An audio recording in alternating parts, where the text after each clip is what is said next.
a new challenger. Yeah, so today we showed off 2 new characters for PlayStation All-Stars, MacGrath and Jak Daxter. MacGrath, of course, from Infamous. I think a lot of people guessed that he would show up here. I think at San Diego Comic-Con makes a lot of sense. MacGrath is very much a superhero type, so we showed off a lot of his abilities, showed off some amp stuff, some ice stuff, and some electricity stuff. Then, of course, Jak Daxter. Also a character I think people have been asking for a long time.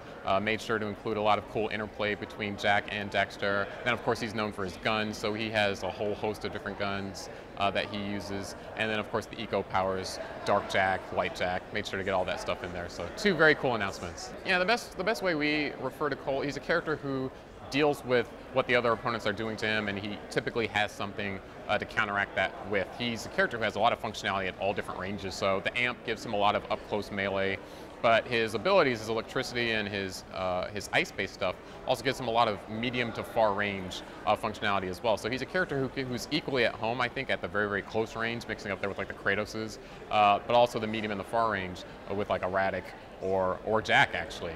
Yeah, so Cole's level 3 super, I believe it's called the Ionic Vortex. That was one of the, I think, the scene-stealing moments from E3 2010, I want to say, when they unveiled that ability. And so we knew that particular moment had such a strong impact on a lot of the fans that we wanted to make sure that we included that as well. So yeah, his level 3 super, but also his level 2 super is one of his famous attacks. It's that sort of, sends the whole stream of icicles onto the bottom of the level, and anyone standing down there is going to get taken out.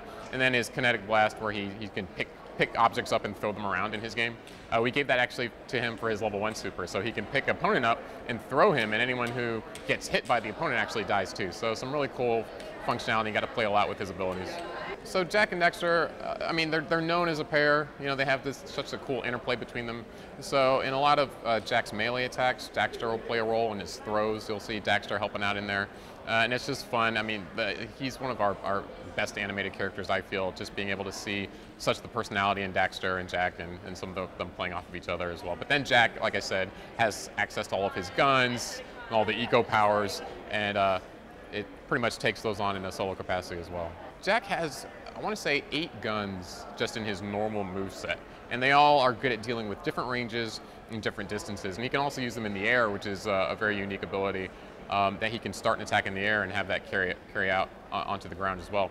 So he's got his reflexor, he's got his traditional blaster, and those are probably the attacks that he has with his greatest range. But he also has the mass inverter, which we showed off in our trailer. And the mass inverter is a really good gun for dealing with opponents who get too close in on him. He actually suspends gravity in this area around him, and you just kind of go floating off in space. It's a really super useful tool for him, because you're going to have a lot of guys to try to close that distance and make him pay for using all those long-range guns.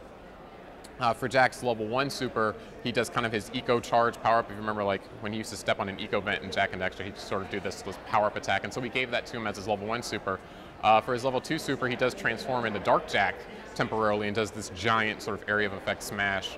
And then for his level 3 super, he turns into Light Jak, and he gets the full spectrum of Light Jak abilities. He goes around, he can suspend time a little bit, he can play with time, he's got these projectiles, he's flying around, causing a lot of chaos. So really cool character, and really excited to have him.